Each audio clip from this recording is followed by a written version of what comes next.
Today's session, we have Agnes Watkinson, and we'll be talking about some strategies of getting into employment, getting employment rather in the construction and trade sector, specifically in Ontario. So co-founder of the Next Gen Professional, Agnes launched her construction career in 2010, working as a construction administrator for residential and commercial builds. After several years in the field, Agnes made a strategic switch into talent acquisition in 2018. The Next Gen Professional Initiative was created, a movement to positively impact the shortages of skilled workers within the AEC industry. Agnes and her team at the Next Gen Professional focus on raising awareness of the skilled worker shortage, connecting individuals with employment opportunities in the AEC industry, and providing personalized leadership training. Without further ado, welcome to Agnes. All right, Agnes, I'm just gonna jump right into it. What is the purpose of Next Gen Professionals? Yeah, so much like the bio said, we created Next Gen Professional about a year and a half ago, and it really piggybacked off of the experience I had in the construction industry, working from the construction industry, and then moving into talent acquisition. And what we found is the current means of recruiting individuals into construction is not necessarily sustainable. And we can get into that later on. So the Next Gen initiative was to create a new way of recruiting, attracting, and retaining people in the construction industry. Okay, awesome. How many staff work at Next Gen Professionals? So we have 2 full-time staff, which is myself and my co-founder. We're not a very large firm, which is great because we don't need a lot of overhead. But we also have 3 leadership coaches, all who come from the construction industry. We also have someone on the marketing team, and she takes care of marketing and branding and website design. So it's not a huge team, but, and we have a researcher, and the researcher does a lot of the, I would call them interviews, screenings, as well as putting out or researching any of the career fairs that are happening that we go to. Okay. Why was Next Gen Professionals created? What was the gap it was trying to solve? Yeah, as I stated earlier, there seems to be, actually it's not seems to be, there is, it's fairly well known in the industry that we have a massive shortage gap of individuals coming into the industry. And then on the other side is of the pool of people currently in construction, there's a mass retirement happening. So the baby boomers are all retiring. And so Next Gen came in and said, look, you either have to start hiring younger people or less experienced people and start training them, or there's just not going to be anybody left in this industry. So we really advocate for new bodies to be trained and retained in construction. Do you have formal education that prepared you for this work, or did you come into this work from a different entry point? Oh man, it's so funny that you're going to ask this. So I actually give this in a presentation to different schools that I go to. I do not come from a linear construction background. My father is was a general contractor, sorry. And I grew up in the trades. I went to a vocational high school where it was basically a hands-on tech school, and I learned manufacturing and tool and die basically for 4 years in high school. Mm-hmm. Did a 180, went into psychology for university. You know, it's that whole, you got to be in university, you have to get a degree. That was kind of my family's mentality. And I think it was a little flawed, but I didn't know it at the time. And because I grew up in construction, I fell back into it. I worked for a developer for a number of years and was given a job from the developer to work on a project. It was the Four Seasons, the new one in Yorkville. And I was hired to do project coordination and construction management eventually for a design firm. And I did that for a number of years. To this day, I still run projects. So as of right now, I'm running 3 residential projects with GC. So I have 3 7,000 square foot homes that I'm building from scratch. And I'm also building a restaurant. It's approximately 4,000 square feet, Indian style restaurant, but it's on shutdown due to COVID. We didn't have permits. So I still run projects. I run anywhere between 4 to 7 projects on my own. You kind of touched on something just now, in terms of, you said you went to a vocational school, and I live in Toronto East End, and there's two, growing up, there was Timothy Eaton and Bendale, which were known for they're vocational schools, but both of those schools have like lost funding, especially in that department. Do you find that there's a trend with this happening in the school system, and what does that mean for folks coming out, being prepared to go into the construction sector? You just hit the nail on the head. It is absolutely happening, and a lot of these technology schools. So we went and had a conversation with the Durham District School Board for the experiential learning, and OYAP was there. And OYAP, as we'll talk about, is part of the apprenticeship programs as well. And they're struggling because they've been given this mandate to put more students into technology, but then all the technology programs are being shut down and they're not being funded. Part of the issue is they have to have licensed educators in technology. So to be a licensed educator in technology, you have to have a minimum of 5 years experience in the field. And then you have to go back to school for, I think it's like 2 or 3 years to get your educational degree or diploma or certification. So university, you have to pay for it. No one's going to pay for it for you. And then when you go back into the school system, the starting salary is nowhere near what you would have gotten at your 6th year of working in the industry. It's just completely backwards. So they're losing technology instructors, and they are having a very hard time even finding someone to take on a technology job that fits that criteria. Answering that. What kind of work did you do before you co-created the Next Gen Professionals? Yeah, so I was doing way back when in my early 20s, I was doing construction administration for a developer, mostly just admin. And then I started doing the same thing with an interior design firm. They did a lot of construction management in-house. Then I turned into more of an on-site CM individual. Then I was given an offer to work for another design firm, but the headhunter turned around and basically said, like, here's an offer. Can you come work for me instead? And I was very young at the time. Construction, there's a lot of pressure in construction, especially at the firm I was working at. So I think I wanted to try something new. And I jumped into headhunting. That was, I would say, 6 years ago. I absolutely loved it. I love helping people. I love getting them the career that they want. And so now it's been 6 years, and Next Gen is just a baby of passion that came out of all my experiences together. And can you say, like, which of these jobs prepared you for the work that you're doing right now? I would say psychology, so my degree in psychology, because I'm dealing with people who are sometimes in very vulnerable situations. They've just been let go from their work, or they can't find work, or we're in negotiations and I need to manage emotions. Psychology, I think, has given me an upper hand on maybe doing what I do to the best degree or efficiency I can.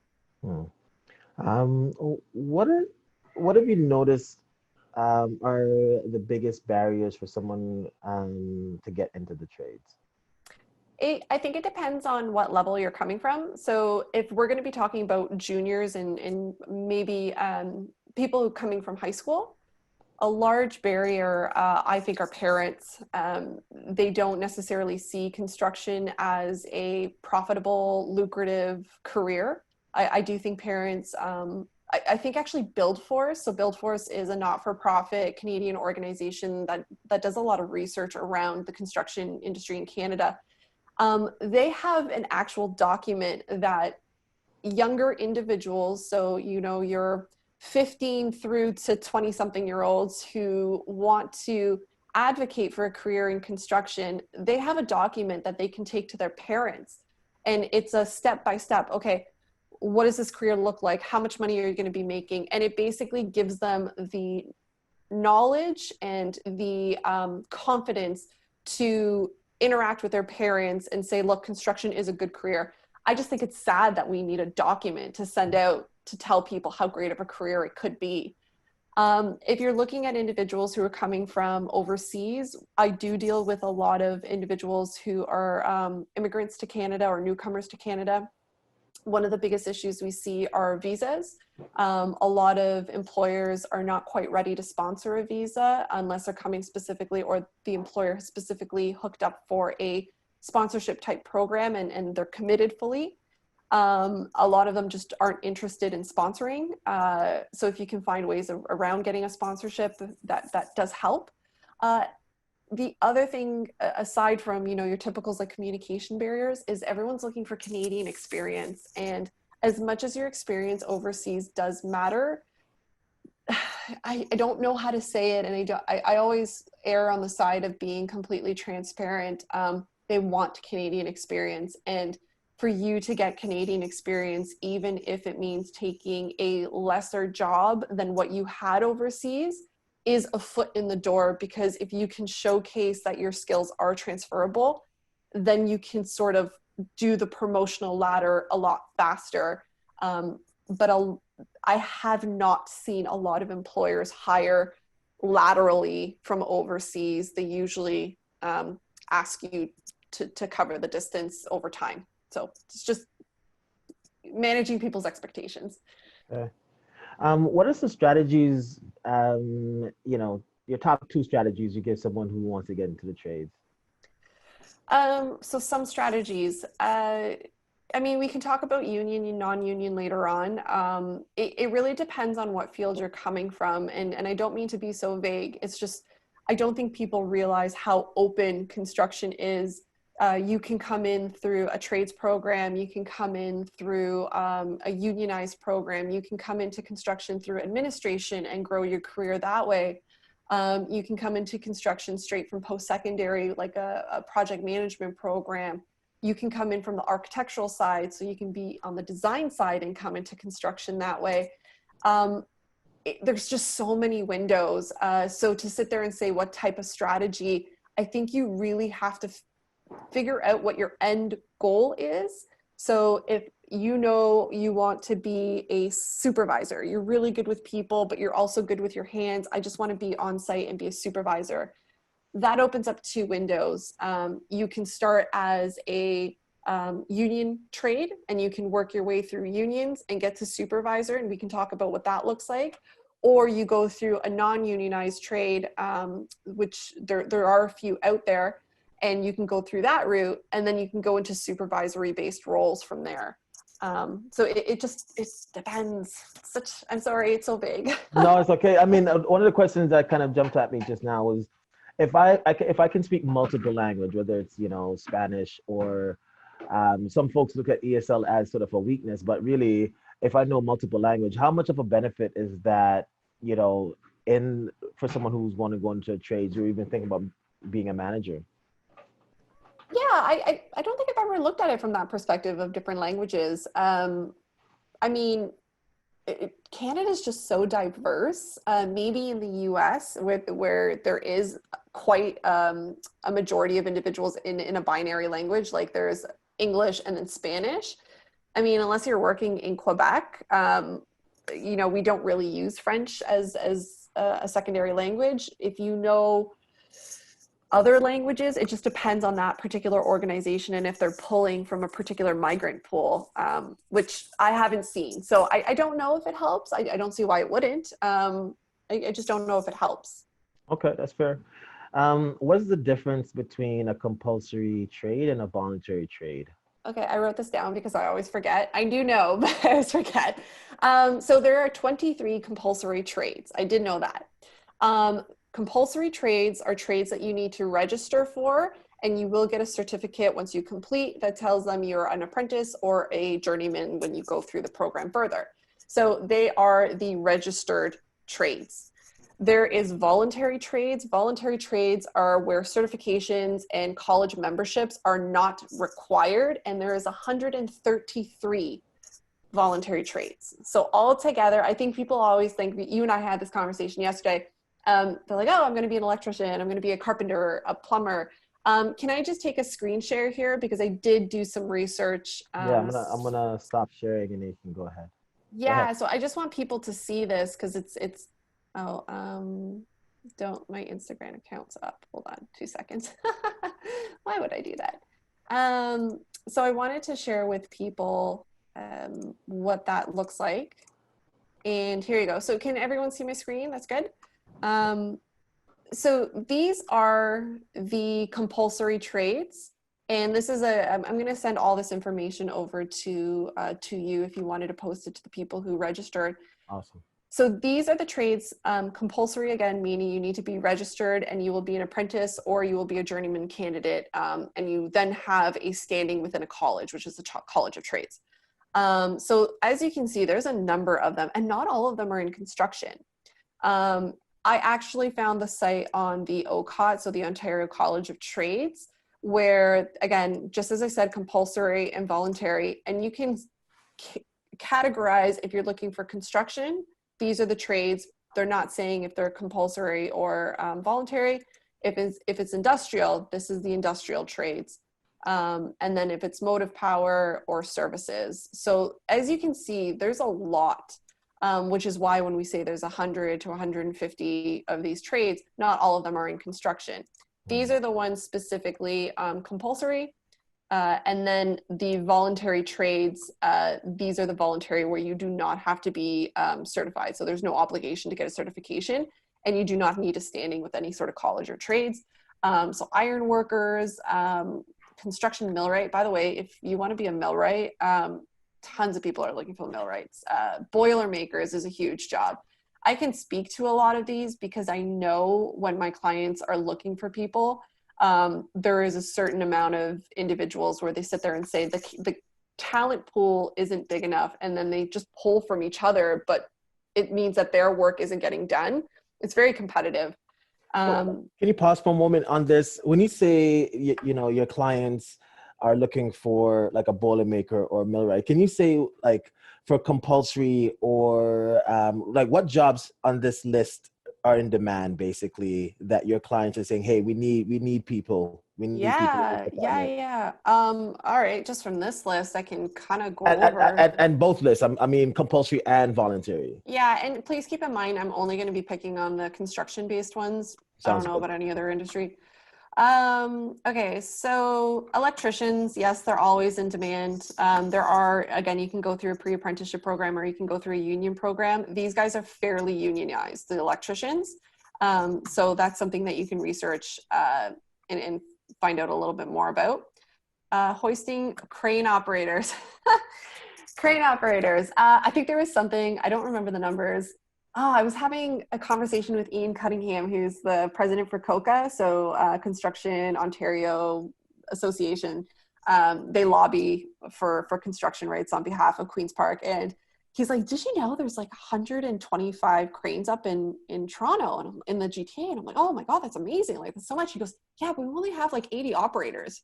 So and he was telling me the story of Ellis Don, who hires one operator on a site where multiple towers are going up, and basically have one operator who does something in a crane over here. And while the people are unloading and working, he goes down the shaft, up the next elevator, and works on that crane because they have to share their resources. So crane operator, please, great one. It's a compulsory trade, so you will have to go through an apprenticeship program on that one. HVAC, so anything that's like refrigeration and air conditioning, we consider HVAC. HVAC and sheet metal worker, they kind of go hand in hand. So that's all the ducting work. There is a lot of demand with HVAC-based companies, either residential or commercial.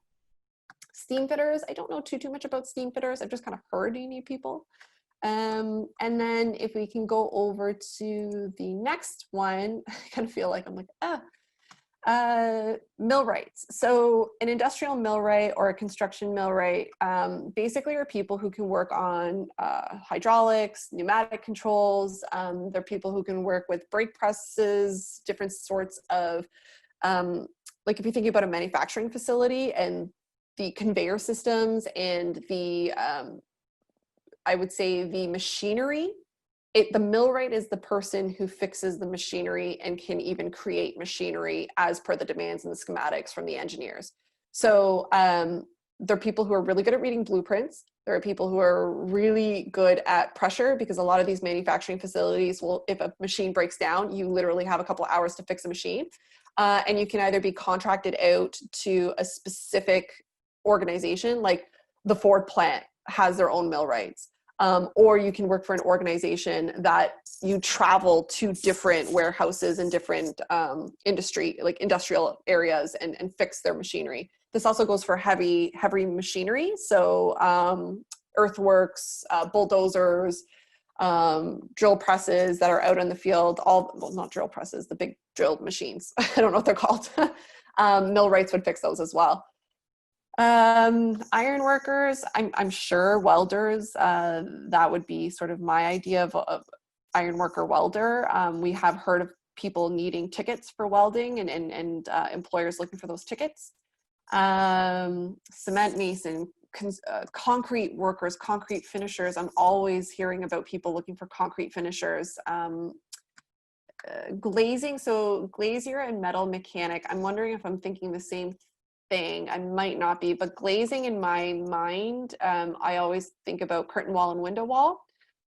So that is the glass panes that go up on the residential buildings and on the commercial fronts, including balconies. So to find somebody who can install properly that glass work on a building, that in itself, I'm sure is a non-certified role, but might be something that you can get training through the company for.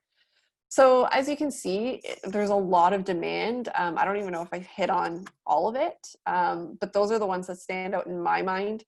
That's okay. I appreciate that. Yeah. I'll did you have sharing? Hold on. Okay, cool.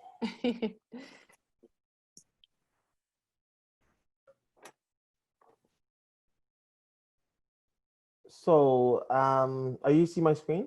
Yeah. Okay.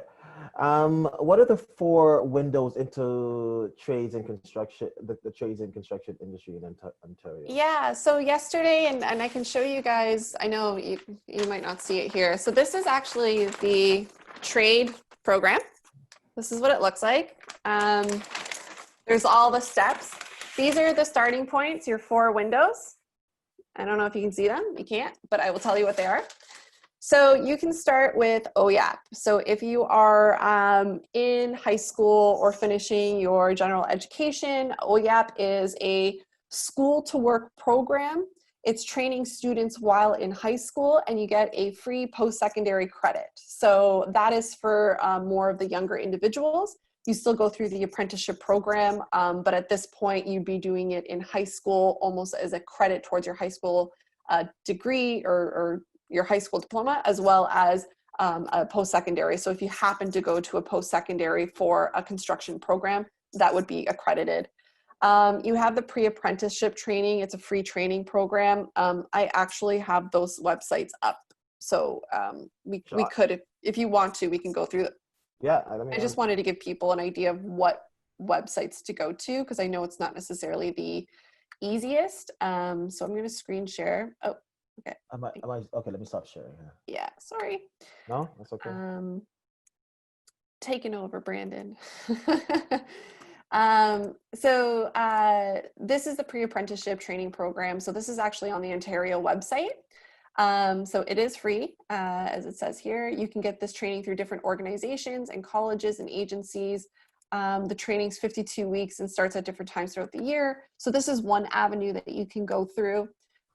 We talked about OYAP. So again, this is the one for younger individuals. So you can actually go to their website and find out a little bit more about them, including if you are looking for an employer while you're in the OYAP program, it lists out the employers. for that particular program. It's not a paid apprenticeship if you are in OEAP, but I have heard of employers paying because it just didn't feel right about it. So, you know, I think for the most part it's non-paid. And again, that's mostly for high school. And then you have, what's this one? What's this website? No, that wasn't it. Oh, and then you have your unions. So the other way you can go through is basically what we call standard. And that's going through a union hall. So this is the Carpenters Union. We have been in the works with some programs with the Carpenters Union. The Carpenters Union and other unions, so you've got your electrical, you'll have mechanical unions, you'll have LIUNA, which is the labor force union, and then there's tons of different specialties within that. They have their own training centers. So you actually join up at a union, you go to your nearest union hall, you sign up with them, they explain everything to you. And I think it's like anywhere between $400 to $500 to do the administration and sign up. I don't know the exact number, but all the training is free. And then they are the ones who look after finding you a placement after that. So if you're looking for something that's fast, easy, and fairly free, really great place to get involved. I think you just have to find out, again, what end goal you have in mind. So if it's something where, you know, you want to be an electrician, great. You know, keep in mind that the training for the electrician is a compulsory trade. Carpenter is a compulsory trade. They will help you through the process. And I think that's what's great about the unions is there will be someone dedicated to helping you through the process. We'll talk a little bit more about, you know, numbers and people who are achieving their apprenticeship and why they're achieving their apprenticeship. The fourth window is CODA. So that's the college diploma with apprenticeship training. And that's basically paid. I don't know if I can advocate for CODA only because if you're going to a post-secondary school, paying for a program, getting your apprenticeship and then going non-unionized, if you really do not want to be in a union, yes, you would have to go through like a CODA-based program. If you absolutely don't care if you're in union or non-union, I highly suggest then just going union because they would pay for your training so you wouldn't have to go into student loans or pay for the training. So that's just a personal opinion. I mean, I'm super frugal, so anything I can get that's free or relatively inexpensive, I'll go for it. And I'll stop screen sharing here and go back to you. All right, awesome. Let me start back here. All right. What do you think employers are looking for from an applicant who is job ready? So you have to split this up between union and non-union because if you are in the union, I don't think there's a job ready. I mean, they send you out, the employer is in a contract agreement with the union, so they really have no say who shows up to their site. It's who's in the union hall and who's ready and who can go. If you're looking at non-unionized, which is working for an individual, we call them open shop, what they're looking for is the skill set. What they're looking for is, I actually do a seminar on this called Skills. Brandon, you sat on one of mine, the Skills Upgrade and Resource. And we go over what employers are looking for in the construction industry. And we talk to a hiring manager and their opinion of what they would look for. And really at the end of the day, they're looking for somebody who on paper, because predominantly they're going to be looking at your resume first, can showcase their skill sets, can give examples of their skills. So if you sit there and say, well, I'm great as a leader, fantastic, please give me an example on your resume of a time that you were able to lead a team. You know, don't just say it as a buzzword. I need to see that you can exhibit it on paper. The other thing about being job ready is maybe taking, and this is, again, a personal opinion, maybe taking a couple of online classes in construction. Again, my webinar, my resource webinar, it's free, by the way. I go through a host, I think I go through like 20 different websites that you can get certifications, you can get training, you can get, you know, diplomas and stuff like that. And they're, oh, Sorry. Go ahead. It's okay. Am I unmuted? Yeah, you are. I was trying to mute myself here. Sorry. That's okay. Yeah, so it's when you say job ready, it depends on, again, what level you are. If you're just breaking into the industry, you're not going to have a lot to showcase. So being transparent at your interview and saying, look, I have all the experiences. I do not have all the experiences, but I am ambitious, I am driven, and kind of showing that in the interview. They're looking for commitment right now. Employers that I know and that I talk to are looking for people who are going to stay with them for a long time because they don't want turnover. So if you can some way, somehow showcase that, that's one way I was thinking of getting job ready. Or, total plug again, jump onto one of our webinars at Next Gen Professional, and we can maybe help you get some new certifications to throw onto your resume that really beef up your resume and make you look like a front runner. And how do folks, and maybe you can put it in the chat at some point, but how do folks, get in contact with the webinars? And how often do the webinars happen, basically? Yeah, so we're running, I love the webinars, so I actually want to keep them going. We've been getting a great response from our community. You can reach us nextgenprofessional.com/webinars, and I will put that in the chat box.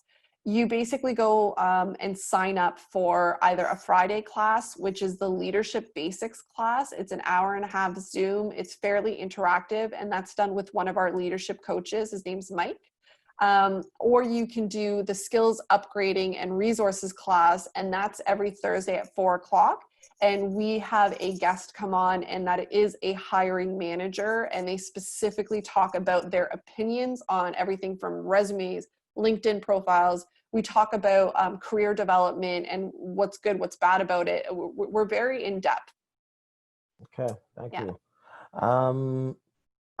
This isn't a conversation we had yesterday, and out of 30,000 people who start a pre-apprenticeship, there's only around 6,000 that reach the status of journey person. Why do you think this is? Right. So we had this conversation around the apprenticeship program, and as of right now, there is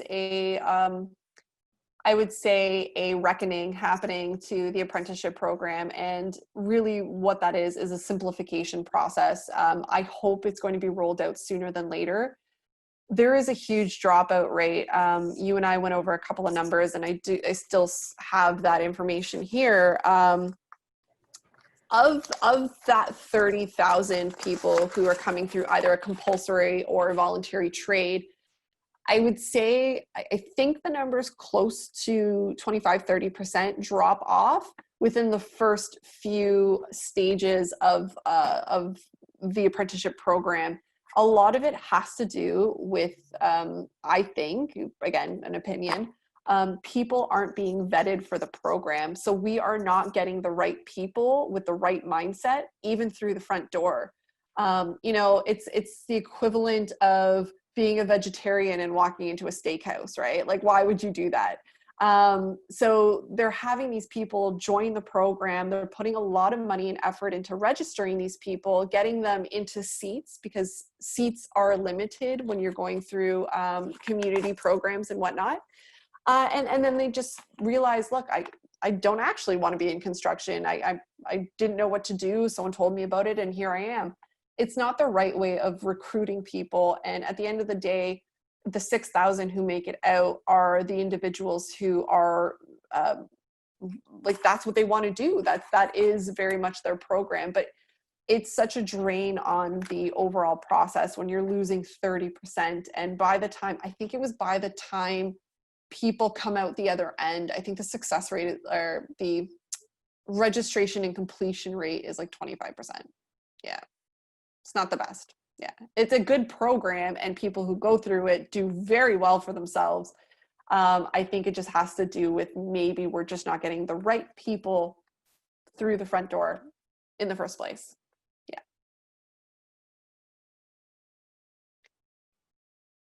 Oh, you're muted. Thanks. You kind of touched on this early on, but do you think there's a shortage of people in the trades and construction, and why or why not? Absolutely. I do several speaking engagements to associations. I do it to schools, post-secondary schools.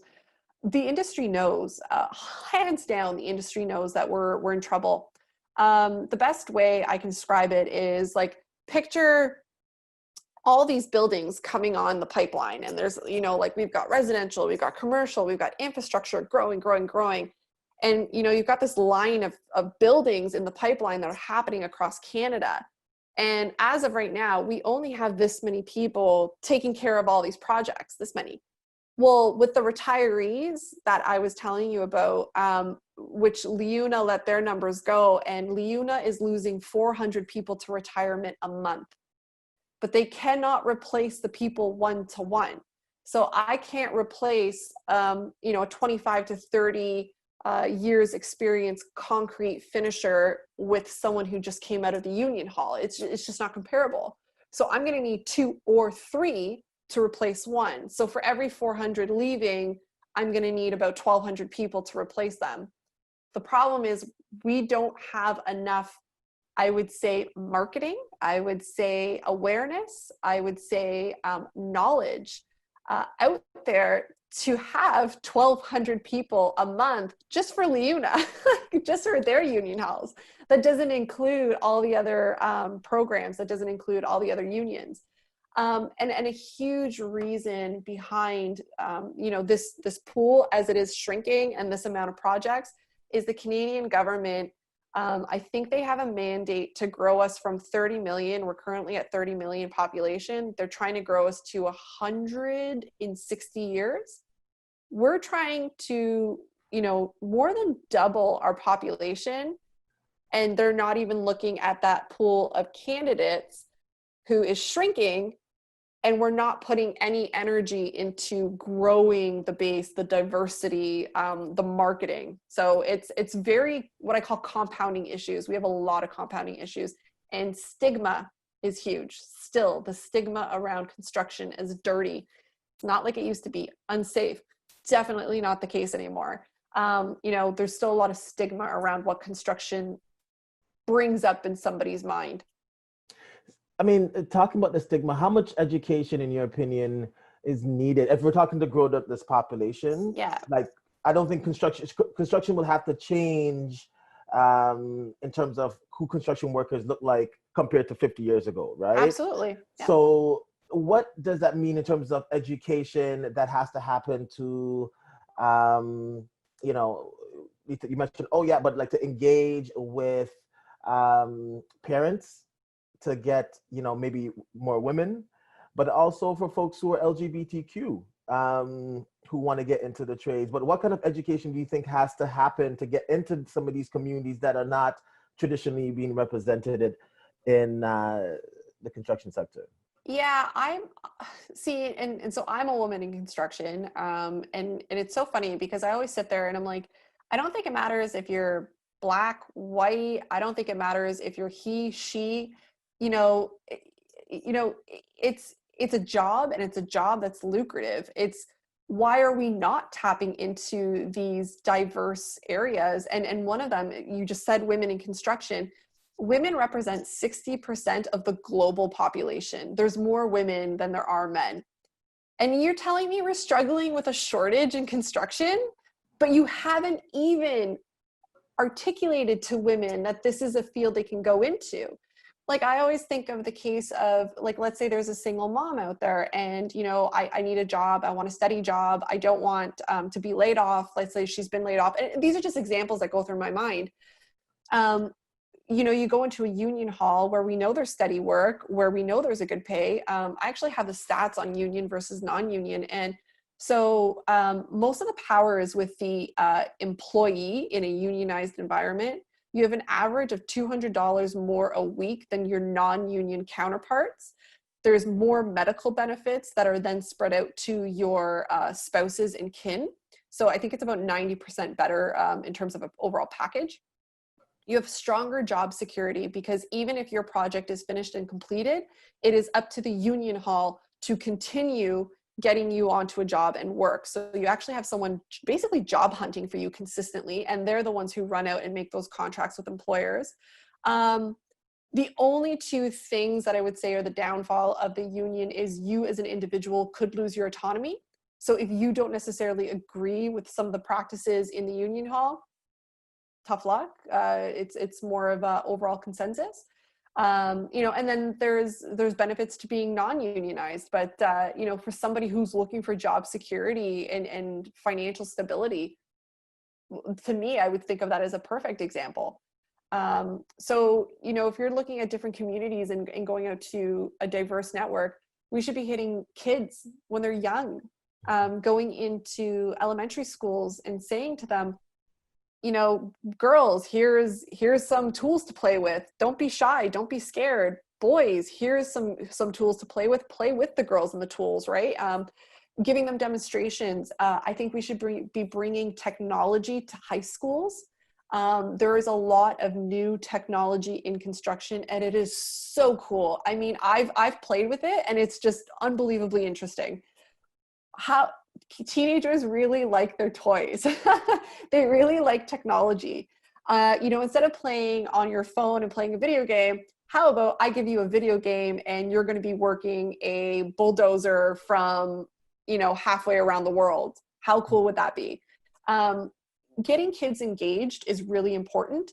And part of our group and what we do at NextGen is what we call consistent marketing. So and we're still working on this platform because we actually need to get more larger groups involved. It's so interesting when we say like, oh, we're going to go do it. It's really hard to get into schools.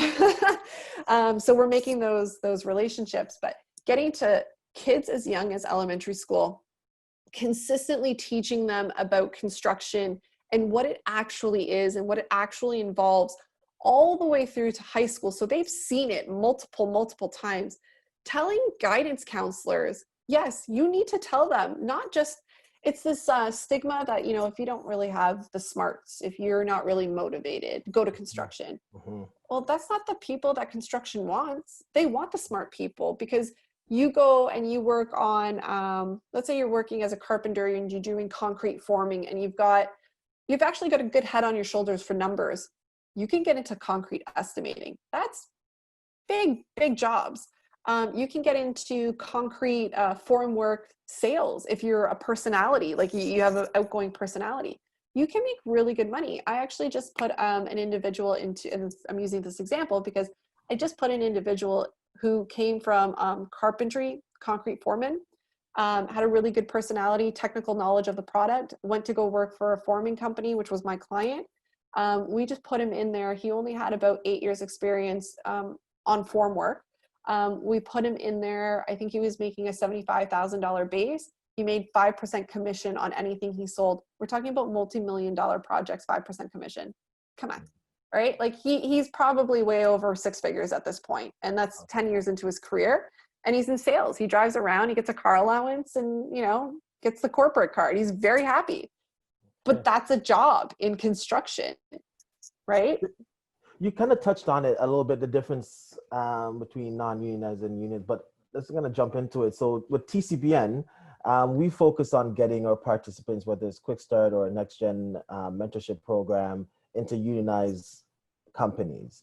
What have you found are some of the differences in getting your clients into unionized versus non-unionized companies? Yeah, okay. So I would like to caveat that I know a lot about unions. However, I have no jurisdiction on union jobs at all whatsoever. I work with the union halls because we are all in the same boat in terms of getting people into the industry. Rising tide lifts all ships. So they're very collaborative in that approach. I have no jurisdiction on getting a unionized individual job.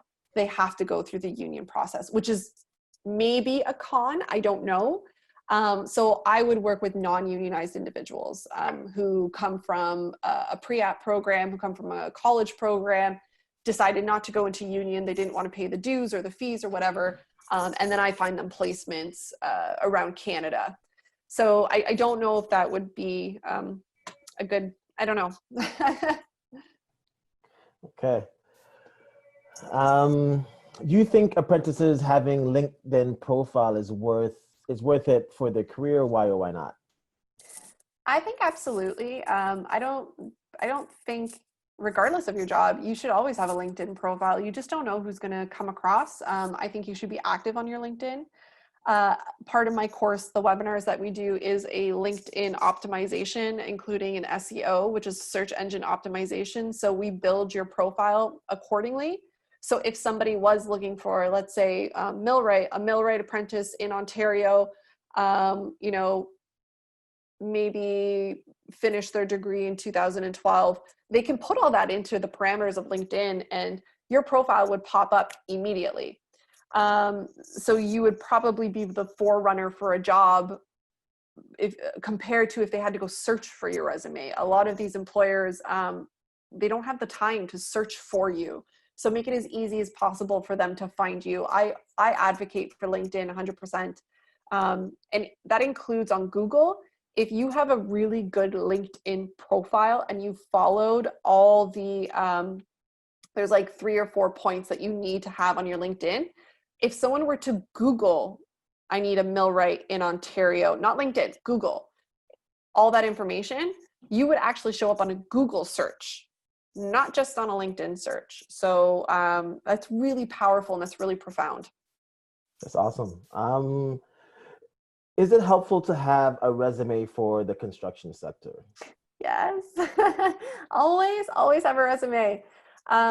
Again, part of, you can tell me to stop talking about my webinars, but part of my webinars that we do is I actually go through resume building, how a proper resume should look. I give you examples of people I have hired over the last couple of years, and that includes a site superintendent for concrete, that includes a mechanical engineer, and that includes a project manager. So I have different backgrounds that I wanted to showcase.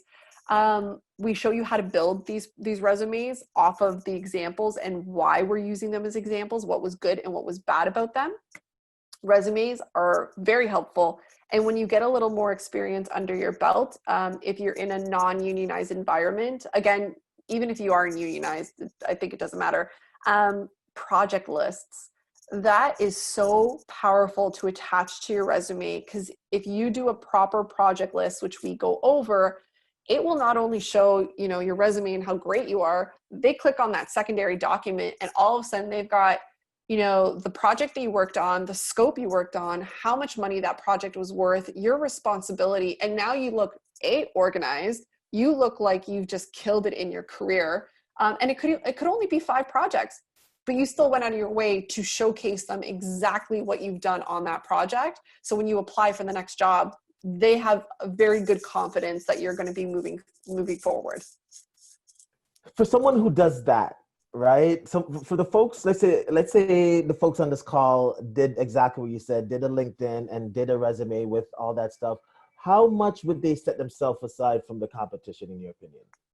It's so funny because we actually have the hiring managers come onto the webinars with us and they've never seen those resumes. And so I play like this game host where I'm like, resume number 1, check it out.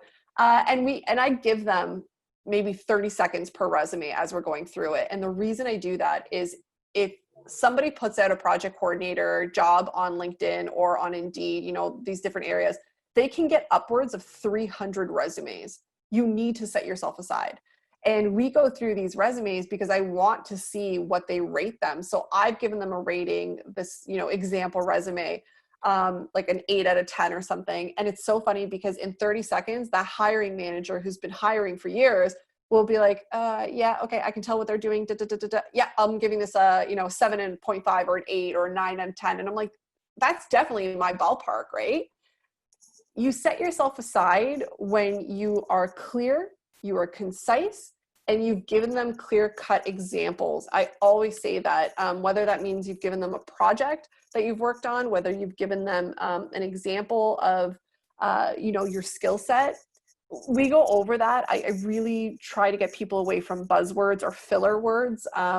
Just be truthful in what you've done, and also multiple and different backgrounds are transferable in skill set. If you just got into construction and you were a team lead at Tim Hortons and you managed, 5 or 6 people, that is very relevant. I would really like to know that you mentored 5 or 6 people. It doesn't matter if it was a Tim Hortons job. I know that you've managed somebody. And for the younger people, putting a reference letter at the back of your resume also really helps. That can help set you aside. But we go over that. Yeah. Awesome. What are the opportunities for someone who has went to university or college to find a career in the construction and trade sector, specifically in the professional administrative realm? Yeah, I think it depends on the courses that they're coming from. You know, it's really interesting. We were just talking about this. Someone who comes from like an arts program or who comes from literature, history, a lot of report writing, probably would do really, really well in marketing proposals. That is a whole section of construction that's very paper forward. You basically have to do a lot of research online. You have to find out what projects are in different phases, depending on what company you work for. And then you have to put together concise reports that go out to the owner or the GC or whomever you're bidding for the work. That's a job. And a lot of people with college and university degrees do well in that because there's a lot of writing, a lot of research and writing and forethought and editing, criticism from your team. Marketing proposals are probably they're the ones who get the jobs through the door, right? For the companies to keep working. Okay. Yeah. And this is the advice section. We usually have this for our guest speakers. What are 3 advice you would give to someone who want to get into the construction sector? I think my advice would be, 1, ensure you know what your end goal is. And I've said that multiple times. If you love working with your hands, don't set yourself up for a career where you're going to be in an office. I've worked with those people who've done that. And although the experience they had in the very beginning of their career made them, you know, towards the end, they're going to get stuck in an office and they're like, but I love just working on field and on staff and on site. So I think knowing who you are and what you want to be at the end of it is really important, because if you have the end goal in mind, you can navigate the system to get you there. It's not going to be linear. Don't be upset when it's not linear, but you can at least navigate to where you want to be. A second piece of advice is, if you already do not have a linear background, you've come from different industry, you know, maybe you came from overseas or you had to stop your career for family, that's fine too. You know, the industry doesn't discriminate. And again, it's the exact same protocol. Find out what you want to do, where you want to be in 5 years, and use that as your guiding post to where you want to go through construction. And then the last part, advice, I'm trying to think. I didn't really have time to think about this one, but if we're talking about union and non-union, knowing the difference between union and non-union. Once you're in a union, you're going to be in a brotherhood, sisterhood type environment. You should know what that entails, what the fees are, what it looks like. So do your homework, and I'll give Brandon the links to some, you know, different educational research and websites. And non-union, know what that implication looks like. If you go into a career that's highly coveted right now, it might not be highly coveted in 10 years from now. And when you're non-unionized, what are you going to do then, right? So just know the differences between the two and the pros and cons. Awesome. What are 3 common mistakes you see made by people who are going into the trades and construction sector? Yeah, specifically for people in trades, I think I see this a lot where they don't continue the career development. So they kind of go with just the program. And if you are in a trades-based program and you feel like eventually you want to be a supervisor, eventually you want to be in office or project manager, construction companies will hire somebody who has boots on ground experience, but they will take somebody over top of you who also knows computer skills, who also knows programming skills. And I don't mean programming like computer programming, but there's different construction software platforms. So if you slowly incorporate like, hey, I got Procore certified. Procore is one of the global software leaders, and it's a free certification program. It's free. why wouldn't you just take those couple of hours and add it onto your resume and know that? So when the next opportunity comes out, you're not just, you know, the guy or the girl who is doing their job head down. You've actually taken the initiative, and you're probably going to be the one that they look to elevate you to the next level. So that's a common mistake I see with trades. Oh God, with post-secondary individuals, this one drives me nuts. I work a lot with individuals who are project coordinators or project managers, and they come from a post-secondary or from the trades. They work their way up to an office job. All of a sudden, they get like 1 or 2 projects under their belt, and they're like, I want to be a director. I want to be a VP. And it's like, hell no, you don't want to do that. It's not about the project. If you are running at that leadership role, it has nothing to do with the project anymore. It's operational. You are now looking after like 25, 30, 35 people, site, non-site, union, non-union. Like it's so funny to see them. And I love how like driven they are. They're like, oh, I'm going to be a director. I'm like, cool it. You've got 5 years experience and you haven't even finished 2 projects. Like, cool it. So I think earning your lumps, I don't know what better way to put it, but earning your lumps, you know, experience, time does give you experience, and you need that time to grow. So as driven and ambitious as you are, just cool your jets and keep learning.